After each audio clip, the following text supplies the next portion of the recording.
امید ہے آپ سب خیریت سے ہوں گے۔ اگر آپ نے ابھی تک ہمارا چینل سبسکرائب نہیں کیا تو اسے ابھی سبسکرائب کر لیں اور بیل آئیکن کو دبانا بالکل بھی مت بھولیں۔ شکریہ۔ نمبر 10، ہم سفر۔ خیرت احسن کا تعلق حیدرآباد میں ایک نچلے متوسط طبقے سے ہے اور وہ اپنی بیوہ ماں میمونہ کے ساتھ ایک چھوٹے سے اپارٹمنٹ میں رہتی ہے۔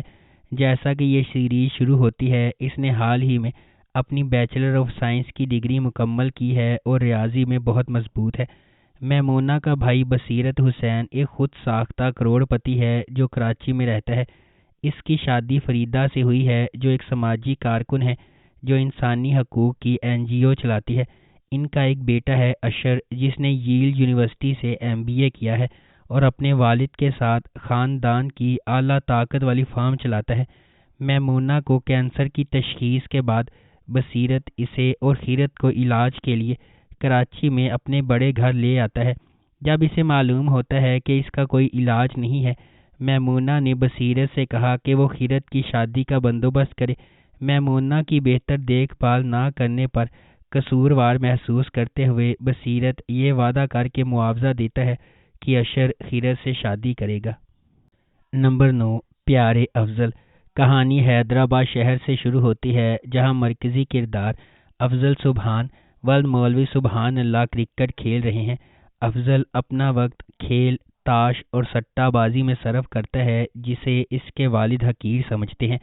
اسے مل مالک کی بیٹی فرح ابراہیم سے محبت ہے اور اسے فرح سے خط موصول ہونے کا دعویٰ ہے جو وہ اپنے دوستوں کے سامنے پڑھتا ہے، حالانکہ وہ لڑکی کا نام ظاہر کرنے سے انکاری ہے۔ دوسری طرف فرح مہتاب سے شادی کرنے والی ہے، ایک خاندانی دوست جس سے وہ شادی نہیں کرنا چاہتی۔ فرح اپنی بہن لبنہ کے ساتھ مل کر افضل کو فرح کی محبت میں شامل کرتی ہے تاکہ وہ اپنے والدین کو قائل کر سکیں کہ وہ کسی اور شخص سے محبت کرتی ہے، جس سے وہ ایسا کرنے میں کامیاب ہو جاتے ہیں، تاہم افضل کو فرح سے محبت ہو جاتی ہے۔ نمبر 8، خانی۔ کہانی کا آغاز صنم خان سے ہوتا ہے جسے خانی کہا جاتا ہے۔ وہ خان اور اس کے خاندان کے برعکس ڈرپوک اور بزدل ہے جو خانی اور اس کے جڑواں بھائی صارم کی آنے والی سالگرہ کی تیاریوں میں مصروف ہے۔ دیر اثنا صارم گریجویٹ ہونے والا ہے جب وہ میر ہادی نامی سیاستدان کے امیر بگڑے ہوئے بیٹے کو ناراض کرتا ہے۔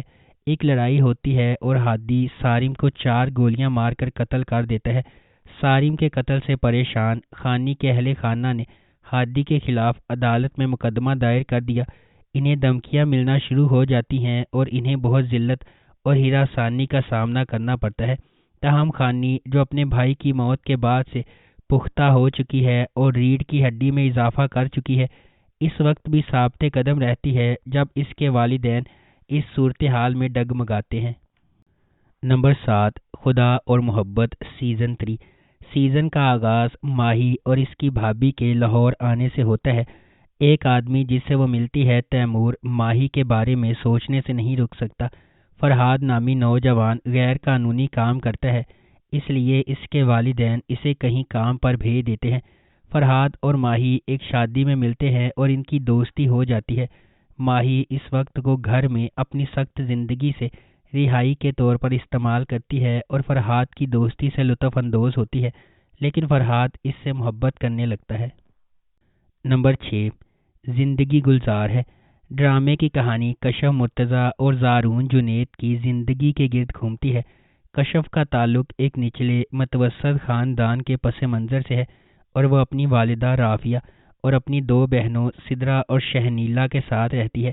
رافیہ کے شوہر مرتضیٰ نے رافیہ کو بیٹے کی پیدائش نہ ہونے کی وجہ سے چھوڑ دیا تھا۔ مرتضیٰ نے دوسری شادی کی جس نے آخرکار اس کے بیٹے حماد کو جنم دیا۔ خاندان کو بہت سی مشکلات کا سامنا کرنا پڑتا ہے جس کی وجہ سے کشف پریشان، غیر محفوظ اور مردوں پر اعتماد نہیں کرتی۔ رافیہ ایک سرکاری اسکول کی پرنسپل کے طور پر کام کرتی ہے اور شام کو بچوں کو ٹیوشن دیتی ہے تاکہ اپنا خرچہ پورا کر سکے۔ اس کی بیٹیاں بھی بنیادی زندگی گزارنے کے لیے طرح طرح کی قربانیاں دیتی ہیں۔ نمبر 5، میرے ہم سفر۔ میرے ہم سفر حالہ کے گرد گھومتا ہے جسے اس کے والد اس کے گھر پر چھوڑ جاتے ہیں جہاں اس کے ساتھ برا سلوک کیا جاتا ہے۔ بعد میں اس کا کزن بیرون ملک سے واپس آتا ہے اور اس سے شادی کرتا ہے اور اسے وہ عزت دیتا ہے جس کی اسے ہمیشہ ضرورت تھی۔ حالہ کو اس کی تائی جان نے ساری زندگی بدسلوکی کا نشانہ بنایا۔ اس کے کزن حمزہ نے اسے عزت اور پیار دیا۔ اس ڈرامے کو پاکستان، بھارت، بنگلہ دیش اور نیپال میں بہت زیادہ مقبولیت ملی۔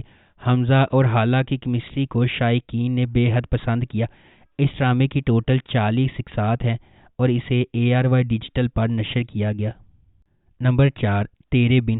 میرب ایک پرجوش اور خوبصورت نوجوان لڑکی ہے جو اعلیٰ تعلیم حاصل کرنا چاہتی ہے۔ اس کی پوری دنیا اس کے والدین کے گرد گھومتی ہے اور وہ ان پر سب سے زیادہ یقین کرتی ہے۔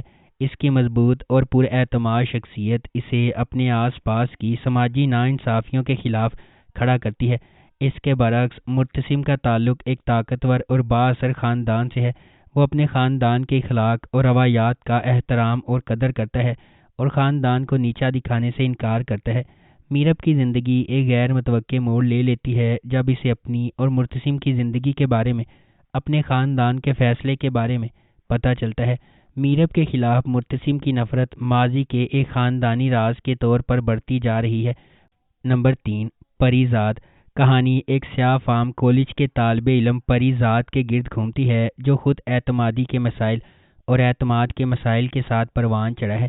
اس کے بارے میں معاشرے کے فیصلے کے باوجود وہ بہت محنتی، انتہائی عزت دار اور خوش اخلاق ہے اور جس سے بھی ملتا ہے اس پر ایک دیرپا تاثر پیدا کرتا ہے۔ یہ ڈرامہ ہمیں اپنے دوستوں اور دشمنوں کے سفر کے ساتھ لے جاتا ہے جن سے وہ اپنی زندگی میں ملاقات کرتا ہے، جب وہ شاعری کے اپنے حقیقی جذبے کو منتخب کرنے یا ایک حقیقت پسندانہ ملازمت کرنے کی اپنی اندرونی لڑائی سے نمٹتا ہے جو اس کے خاندان کو آمدنی فراہم کر سکے۔ پری زاد ایک معصوم لڑکا ہے جو راولپنڈی میں اپنے بھائیوں کے ساتھ رہتا ہے۔ اس کی سیاہ جلد کی وجہ سے اکثر اس کا مذاق اڑایا جاتا ہے۔ اس کے بھائی اور بہنوئی لالچی ہیں اور اسے ذمہ داری سمجھتے ہیں۔ صرف اس کی بہن سعیدہ اس سے محبت کرتی ہے۔ نمبر 2، سنو چندہ۔ ارسلان جمشید علی اور عجیہ نزاکت علی کزن ہیں اور مشترکہ خاندان میں رہتے ہیں۔ ان کے خاندان نے ان کی شادی ان کے دادا کی آخری خواہش کی وجہ سے اس وقت کر دی تھی جب وہ بچے تھے، لیکن رخصتی ابھی ہونا باقی ہے۔ ان کی دادی اور خاندان کی سربراہ بی جان کے 2 بیٹے جمشید علی اور نزاکت علی اور ایک بیٹی معصومہ ہے جس کی شادی جلال خان سے ہوئی ہے۔ وہ کراچی میں رہتے ہیں۔ جمشید علی کی شادی شہانہ سے ہوئی اور نزاکت علی کی نعیمہ سے۔ جیا کا ایک چھوٹا بھائی دانیال نزاکت علی بھی ہے جو ایک خواہش مند نیوز رپورٹر ہے۔ جیا کا خواب ہے کہ وہ BBA کے بعد اعلیٰ تعلیم کے لیے لندن اسکول آف اکنامکس میں داخلہ لے۔ ارسل اور جیا بچپن کے ساتھی ہیں جو ایک دوسرے سے مذاق کرتے ہیں۔ بی جان نے اپنے شوہر کی آخری خواہش کو پورا کرنے کے لیے ارسل اور جیا کی رسمی شادی اور رخصتی کروانے کا فیصلہ کیا۔ ارسل اور جیا شادی کے منصوبے کے خلاف ہیں اور شادی کو روکنے کے لیے معصومہ کی بیٹی کنزا کے ساتھ مل کر کام کر رہے ہیں۔ نمبر 1، میرے پاس تم ہو۔ دانش ایک پاکستانی ثقافت کا حامل ایک سادہ آدمی ہے۔ وہ سرکاری افسر کے طور پر کام کرتا ہے۔ اس کی پوری دنیا ان کی بیوی مہوش اور بیٹے رومی کے گرد گھومتی ہے۔ مہوش ایک وفادار گھریلو خاتون ہے لیکن اس کے بہت بڑے عزائم ہیں جو اس کے شوہر پورا نہیں کر پا رہے۔ اس کا ذائقہ مہنگا ہے اور اس کی خواہش ہے کہ وہ اپنے پرانے لیکن امیر دوست انوشے کے برابر دیکھی جائے۔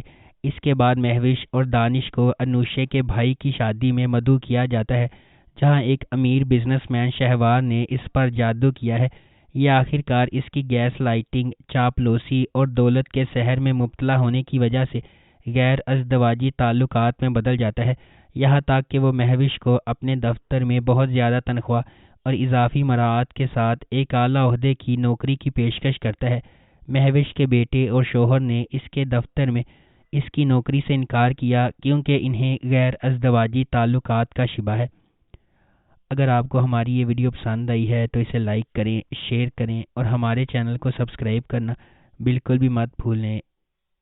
بہت شکریہ۔